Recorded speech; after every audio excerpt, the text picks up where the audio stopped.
Hi friends, ఈరోజు సత్సంగంలో మా దివ్యగంధ అన్నపూర్ణమ్మ గారు మనతో ఉన్నారు. ఆవిడతో కొన్ని ప్రశ్నలకి జవాబులు తెలుసుకుందాం. అమ్మగారు, భక్తి మార్గంలో ఉన్నవారు భక్తి యోగంలోకి ఎలా రావాలో చెప్తారా? ప్రియమైన ఆత్మీయులారా, అందరికీ నమస్కారం. ఈ సంధ్యాకాల సమయంలో జరుగుతున్నటువంటి సత్సంగంలో మరికొన్ని ప్రశ్నలకి సమాధానం తెలుసుకుందాము. ఈరోజు విజయలక్ష్మి గారు అడిగినటువంటి ప్రశ్న ఏంటంటే, భక్తి మార్గంలో ప్రయాణం చేసేవాళ్ళు భక్తి యోగంలోకి ప్రవేశించి జ్ఞానోదయాన్ని, బ్రహ్మజ్ఞానాన్ని, ఆత్మజ్ఞానాన్ని ఎలా అందుకోవాలి? భారతదేశం అనేది పురాతన ప్రాచీన దేశం. ఈ దేశంలో ఋషి పరంపర, గురు పరంపర, ఆధ్యాత్మిక పరంపర మనము పురాతన కాలం నుంచి చూస్తున్నాం. అయితే ఈ జ్ఞాన మార్గం కంటే కూడా భక్తి ద్వారా చాలామంది జ్ఞానాన్ని అందుకోవడం జరిగింది. అంటే భక్తికి జ్ఞానానికి ఉన్నటువంటి తేడా ఏంటి అంటే, భక్తి మార్గంలో వెళ్ళేవాళ్ళు పూజ, ప్రార్థన, నమాజ్, తర్వాత వ్రతాలు, నోములు, పుణ్యతీర్థాలు, పుణ్యక్షేత్రాలు, దేవాలయ దర్శనాలు, అంటే భగవంతుడి యొక్క రూపాన్ని, అది కూడా విగ్రహ రూపంలో ఆరాధిస్తారు. ఇది భక్తి మార్గం. అంటే విగ్రహ రూపంలో ఆరాధించే వాళ్ళు భగవంతుడి యొక్క నిరాకార రూపాన్ని తెలుసుకునే ప్రయత్నం అనేది చెయ్యరు. ఎందుకంటే వాళ్ళ దృష్టిలో మూర్తి అనేది, విగ్రహం అనేది ప్రధానం. అది ఎవరిదైనా కావచ్చు, అది పరమశివుడిది కావచ్చు, బుద్ధుడిది కావచ్చు, కృష్ణుడిది కావచ్చు, రకరకాల దేవుళ్ళు, దేవతలు, ఎవరి విగ్రహాలైనా కావచ్చు. బట్ ఇక్కడ విగ్రహారాధన చేసేవాళ్ళు ఆ విగ్రహ రూపంలో ఎవరైతే ఉన్నారో వాళ్ళనే దేవుడు అనుకొని ఆరాధిస్తారు. కానీ ఎవరినైతే మనము ఈ రోజుల్లో మనం పూజిస్తున్నామో, దేవుళ్ళు, దేవతలు ఎవరైతే ఉన్నారో వీళ్ళంతా కూడా ఒకప్పుడు మనలాగా మామూలు మనుషులే. కానీ వాళ్ళు ఈ భక్తి నుంచి భక్తి యోగంలోకి ప్రవేశించడం ద్వారా వాళ్ళు ఒక జ్ఞానాన్ని అందుకొని ఒక ఇలవేల్పుల్లాగా, దేవతల్లాగా ఆరాధించబడ్డారు, పూజించబడుతున్నారు. సో ఇవాళ రేపు మనం పూజిస్తున్న దేవుళ్ళు, దేవతలంతా కూడా ఒకప్పుడు మనలాగా మామూలు మనుషులే. అయితే మనుషులు ఏం ఆలోచిస్తారు? వీళ్ళ యొక్క మైండ్ సెట్ ఎలా ఉంటుంది అంటే, ఎవరో కొంతమంది గొప్పవాళ్ళు అయ్యారు, ఎవరో కొంతమంది దేవుళ్ళు, దేవతలు అయ్యారు, మనం అవుతామా? మన వల్ల అవుతుందా?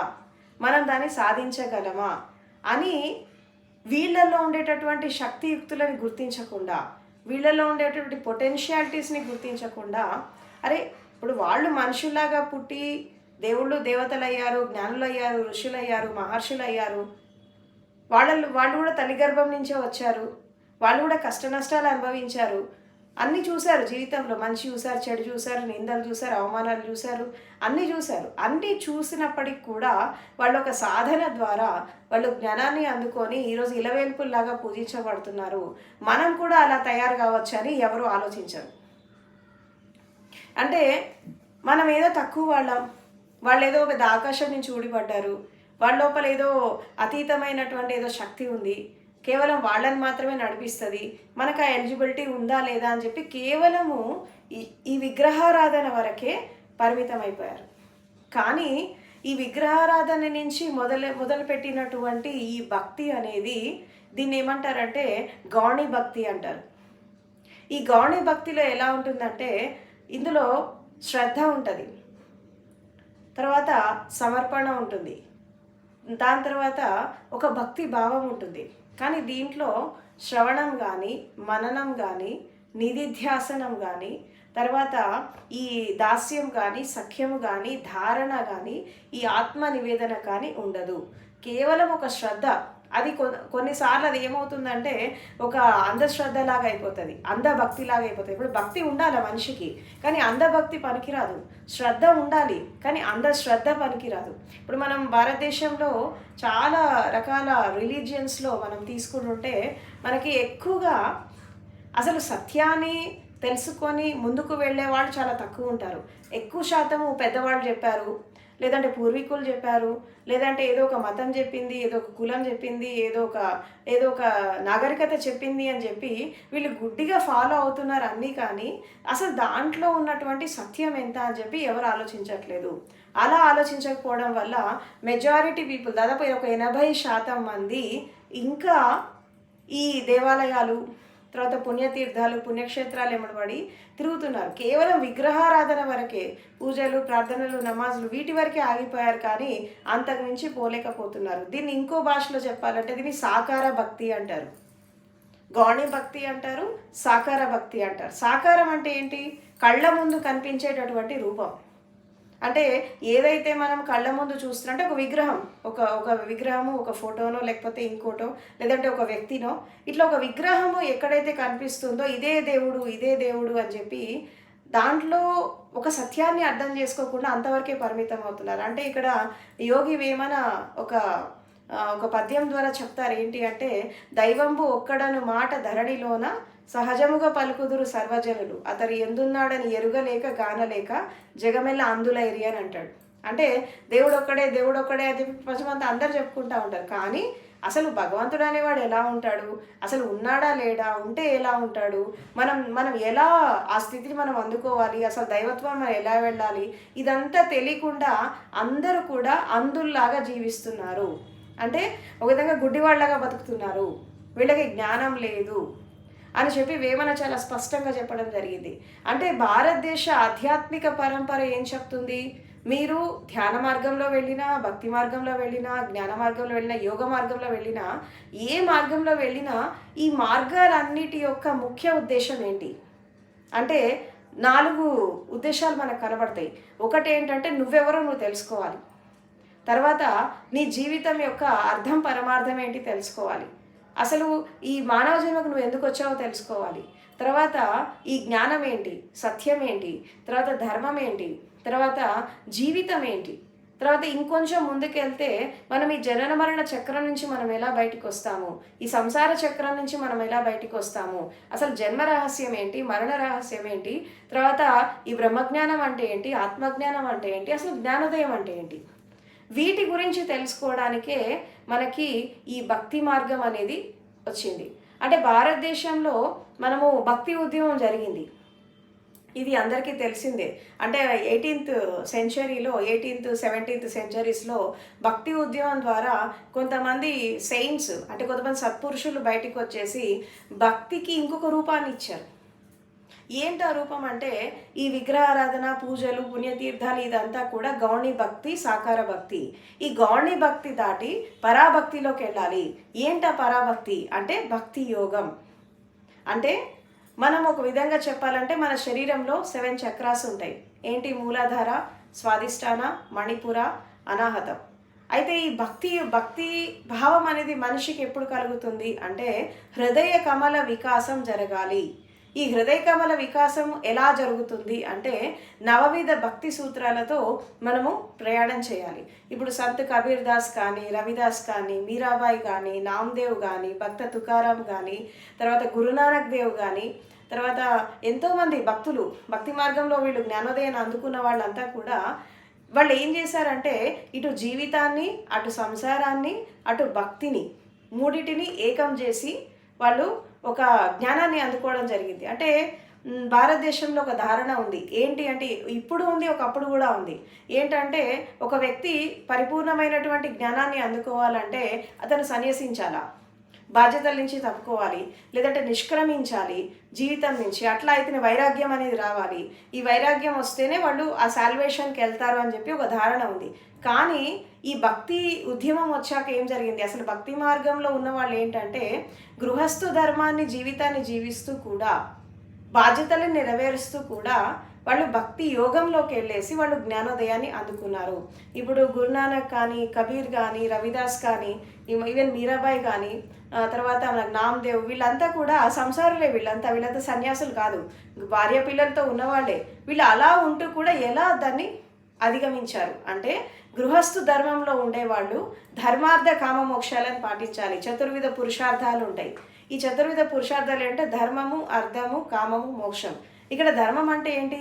అంటే ప్రపంచ ధర్మం ఏంటి, గృహస్థు ధర్మం ఏంటి, తర్వాత సాంసారిక ధర్మం ఏంటి, ప్రకృతి ధర్మం ఏంటి. ఇక్కడ ధర్మము అంటే ఇక్కడ మతం కాదు, ఇది ఒక విషయం మీరు అర్థం చేసుకోవాలి. మతం వేరు, ధర్మం వేరు. కాబట్టి రిలీజియన్కి తర్వాత ధర్మాకి చాలా తేడా ఉంది. ధర్మం అంటే ఏంటి, శరీరానికి కొన్ని ధర్మాలు ఉంటాయి, మనసుకి కొన్ని ధర్మాలు ఉంటాయి, జీవితానికి కొన్ని ధర్మాలు ఉంటాయి, ప్రకృతికి కొన్ని ధర్మాలు ఉంటాయి, అదేవిధంగా విశ్వానికి ఒక ధర్మం ఉంది. ఈ ధర్మాన్ని అర్థం చేసుకుంటూ ప్రాపంచిక ధర్మాలని, లౌకిక ధర్మాలని, గృహస్థు ధర్మాలను అర్థం చేసుకుంటూ జీవించేటటువంటి కళ నేర్చుకొని ఇటు సంసారాన్ని అటు ఆధ్యాత్మికాన్ని ఈ రెండింటిని బ్యాలెన్స్ చేస్తూ ఇటు అంతర్ప్రపంచాన్ని ఇటు బాహ్య ప్రపంచాన్ని రెండింటిని ఏకం చేస్తూ వాళ్ళు ఈ నవవిధ భక్తి సూత్రాల ద్వారా వాళ్ళు ఈ జ్ఞానాన్ని అందుకోవడం జరిగింది. అంటే ఈ గౌణీ భక్తి నుంచి పరాభక్తిలోకి వెళ్ళిపోయారు. ఈ పరాభక్తిలోకి ఎలా వెళ్ళారు అంటే ఈ సాకార రూపం నుంచి, అంటే భగవంతుడి యొక్క సాకార రూపంని విడనాడి నిరాకార రూపంలోకి వెళ్ళిపోయారు. ఏంటా నిరాకార రూపం అంటే భగవంతుడు అనేవాడు వ్యక్తి కాదు, శక్తి, ఇట్స్ ఎ పవర్. అది ఫస్ట్ అర్థం చేసుకోవాలి. అయితే శక్తిని మనము డైరెక్ట్గా మనం ఆరాధించలేం కాబట్టి మన పూర్వీకులు ఏం చేశారు, దానికి ఒక రూపం కల్పించారు. ఏంటంటే రాయిలో మనం భగవంతుడిని చూడగలిగితే ఆ చెట్టులో చూడడం ఈజీ, మనుషుల్లో చూడడం ఈజీ. అదేవిధంగా సకల చరాచర జగత్తులో ప్రతి జీవిలో కూడా మనం దైవత్వాన్ని చూడగలము అనేటటువంటి ఉద్దేశంతో ఈ రాయిలో భగవంతుడు ఉన్నాడు అని చెప్పి అక్కడ అలా స్టార్ట్ చేశారు. మనుషులు అంటే ఒకప్పుడు చాలా అంధకార యుగంలో ఉండేవాళ్ళు మనుషులు, నాగరికత లేక, చదువు లేక, విజ్ఞానం లేక, తర్వాత కల్చర్ తెలియక చాలా అంధకారంలో ఉండిపోయారు. ఈ అంధకారంలో ఉండేటటువంటి ఈ మనుషుల్ని ఒక వెలుగు వైపు నడిపించడానికి ఫస్ట్ ఈ విగ్రహారాధన అనేది మనకి భారతదేశంలో మొదలైంది. సో ఈ విగ్రహారాధన వచ్చాక ఏమైంది, దేవాలయాలు వచ్చాయి. అసలు బయట దేవాలయాలు ఎలా కట్టారు అంటే మన శరీరాన్ని చూసే కట్టారు. ఇప్పుడు మనిషిని ఇలా మనము ఈ శవాసనంలో మనం పడుకోబెడితే మనిషిలో ఉండేటటువంటి ప్రతి ఒక్క అవయవం అనేది దేవాలయాన్ని కన్స్ట్రక్షన్కి అది ఉపయోగపడింది. ఇప్పుడు ఫర్ ఎగ్జాంపుల్ మన తల ఉంది, ఆ తల ఏంటి అంటే గర్భగుడి. తర్వాత మన కంఠం ఉంది, ఈ కంఠం ఏంటి అంటే అంతరాళం అంటారు. ఈ అంతరాళంలో ఈ గర్భగుడికి తర్వాత మండపానికి మధ్యలో అంతరాళం ఉంటుంది, అక్కడ గంట ఉంటుంది.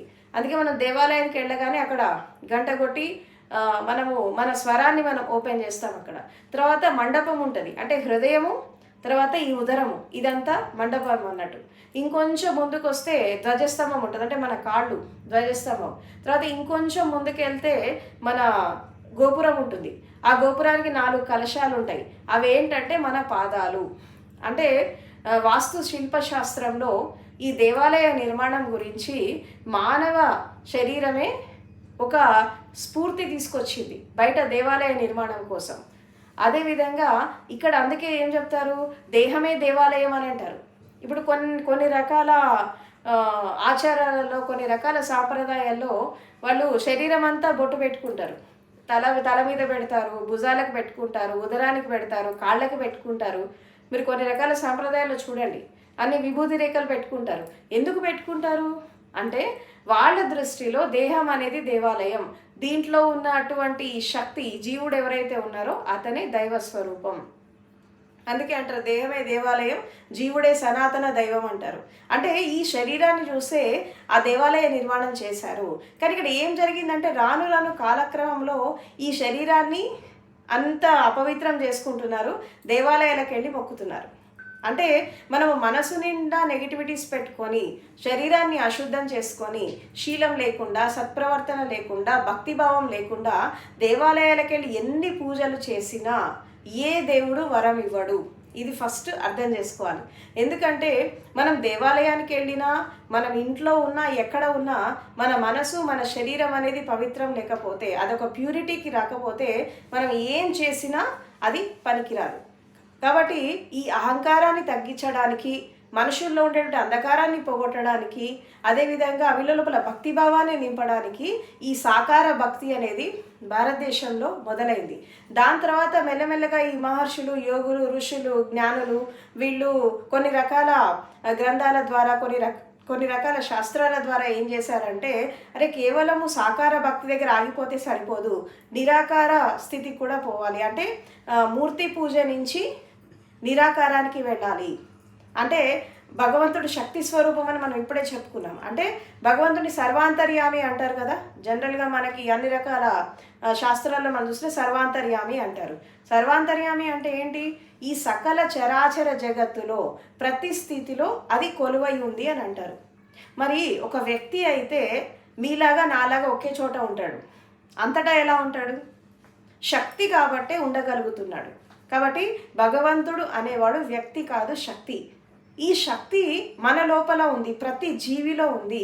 ఎప్పుడైతే మన గురించి మనం తెలుసుకుంటామో, మనం ఎవరమో మనం తెలుసుకుంటామో, అప్పుడు ఆటోమేటిక్గా ఈ చరాచర జగత్తులో ఈ విశ్వంలో ఉండేటటువంటి ఈ శక్తి ఏంటి, ఈ విశ్వశక్తి ఏంటి, ఈ ప్రకృతి శక్తి ఏంటి, ఈ పంచభూతాల యొక్క శక్తి ఏంటి, ఇవన్నీ కూడా మనకి అర్థమైపోతాయి. కాబట్టి ఇక్కడ భక్తి మార్గంలో ఉండేవాళ్ళు కేవలము పూజలు, పుణ్యక్షేత్రాలు ఇంతవరకే ఆగిపోకుండా భక్తి యోగంలోకి ప్రవేశించాలి. ఏంటా భక్తి యోగం అంటే నవవిధ భక్తి సూత్రాలు ఏంటంటే శ్రవణం, మననం, కీర్తనం, నిధిధ్యాసనం, దాస్యము, సఖ్యము, శ్రద్ధ, సమర్పణ, ఆత్మనివేదన. ఈ 9 రకాల భక్తి సూత్రాల ద్వారా భక్తి యోగంలోకి ప్రవేశించి వాళ్ళు పరిపూర్ణమైనటువంటి జ్ఞానాన్ని అందుకోవచ్చు. ఈ భక్తికి భక్తి యోగానికి మూలమైనటువంటి స్థితి ఏంటి అంటే గురువు. ఇక్కడ గురువుతో అనుసంధానం కావాలి. ఎవరైతే ఈ సాకార భక్తిలో ఉన్నవాళ్ళు ఒక గురువుతో అనుసంధానమై ఈ సాకార భక్తిని వీడి నిరాకార పరాభక్తిలోకి వెళ్ళాలి అంటే తప్పకుండా అక్కడ గురువుతో అనుసంధానం అవ్వడం అనేది చాలా ఇంపార్టెంట్. గురువు ద్వారా ఈ భక్తి యోగంలోకి ప్రవేశించి ప్రతి వాళ్ళు కూడా ఆ జ్ఞానాన్ని, తర్వాత ఆ యొక్క శక్తిని అందుకోవచ్చు. కాబట్టి బ్రహ్మజ్ఞానాన్ని అందుకున్నా, ఆత్మజ్ఞానాన్ని అందుకున్నా, ఏది అందుకోవాలన్నా కూడా గురువుతో అనుసంధానం కావడం అనేది చాలా ఇంపార్టెంట్. ఎందుకంటే ఇక్కడ మనకి చిన్నప్పుడు మనము చదువు నేర్చుకున్నాం. ఏంటి? చిన్నప్పుడు మనకు తల్లిదండ్రి గురువులై మనకు నేర్పించారు. తర్వాత అక్షరాభ్యాసం అయిపోయాక మనం బడికి వెళ్ళాక అక్కడ ఉపాధ్యాయులు మనకి పాఠాలు నేర్పించారు. ఇంకొంచెం పెద్దగా అయ్యాం, కాలేజ్కి వెళ్ళాము, అక్కడ ప్రొఫెసర్స్ ఉన్నారు, వాళ్ళ ద్వారా కొంత చదువు నేర్చుకున్నాం. అంటే ఎక్కడికి వెళ్ళినా కానీ గురువు లేకుండా మనకి భౌతిక విద్యనే రాలేదు. అలాంటిది గురువు లేకుండా ఆధ్యాత్మిక విద్య ఎట్లా వస్తుంది? కాబట్టి రాదు. కాబట్టి భక్తి మార్గంలో ఉండేవాళ్ళు కేవలం ఇక్కడే ఆగిపోకుండా పరాభక్తిలోకి, భక్తి యోగంలోకి వెళ్ళాలంటే ఒక గురువుతో అనుసంధానమై సాధన చెయ్యాలి. సాధనమున పనులు సమకూరు ధరలోన అని అంటారు. అంటే సాధన ద్వారా నువ్వు ప్రపంచంలో ఏదైనా సాధించవచ్చు. ఆ సాధనలోకి మీరు వెళ్తే, గురు సాంగత్యంలోకి వెళ్ళినప్పుడు, తర్వాత గురువుకి శరణు వెళ్ళాలి. అందుకే ఏమంటారు? ధ్యానమూలం గురుమూర్తి అంటారు. ధ్యానమూలం గురుమూర్తి, పూజామూలం గురుపదం. గురు పాదం కాదు, గురుపదం, గురు మార్గం. తర్వాత మంత్రమూలం గురువాక్యం. తర్వాత మోక్షమూలం గురు కృప అని అంటారు. మోక్షమూలం భగవంతుడి కృప అనలే, గురు కృప అన్నారు. ఇది ఫస్ట్ అర్థం చేసుకోండి. ఎందుకంటే గురు కృప ఉంటే భగవంతుడు ఆటోమేటిక్గా ఆయన కృప కూడా వచ్చేస్తుంది. అందుకే మనకి భారతదేశంలో తల్లి, తండ్రి, గురువు, దైవం అన్నారు. అంటే దైవాన్ని ఎక్కడ పెట్టారు? లాస్ట్లో పెట్టారు. తల్లిదండ్రి ఒక పిల్లాడికి మొదటి గురువు అయితే, తర్వాత విద్య నేర్పే గురువులు, తర్వాత ట్రైనింగ్ ఇచ్చే గురువులు, జీవితాన్ని అర్థం చేయించుకునేటువంటి గురువులు ఎంతోమంది ఒక్కొక్క స్టేజ్లో ఒక్కొక్క గురువు దాటుకుంటూ తర్వాత జీవితం యొక్క అర్థం పరమార్థాన్ని చెప్పేటటువంటి సద్గురువు దగ్గరికి వెళ్ళినప్పుడే ఈ జ్ఞానం అంతా వచ్చేస్తుంది. కాబట్టి ప్రతి వాళ్ళు కూడా సద్గురువు దగ్గరికి వెళ్ళేసి, ఒక గురు మార్గంలో వెళ్ళేసి, వాళ్ళు గురువుకి శరణు వెళ్ళినప్పుడు, ఆటోమేటిక్గా సాధన చేసినప్పుడు ఈ యొక్క గౌణి భక్తి నుంచి పరాభక్తిలోకి వెళ్ళి భక్తి యోగంలో ప్రవేశిస్తే భక్తి మార్గంలో ఉన్నవాళ్ళు కూడా జ్ఞానోదయాన్ని అందుకోవచ్చు. కాబట్టి ఈ విషయాన్ని అర్థం చేసుకొని ప్రతి వాళ్ళు కూడా కేవలం మొదటి పెట్టిలోనే ఆగిపోకుండా అంతిమ లక్ష్యాన్ని కూడా చేరుకోండి. Thank you so much.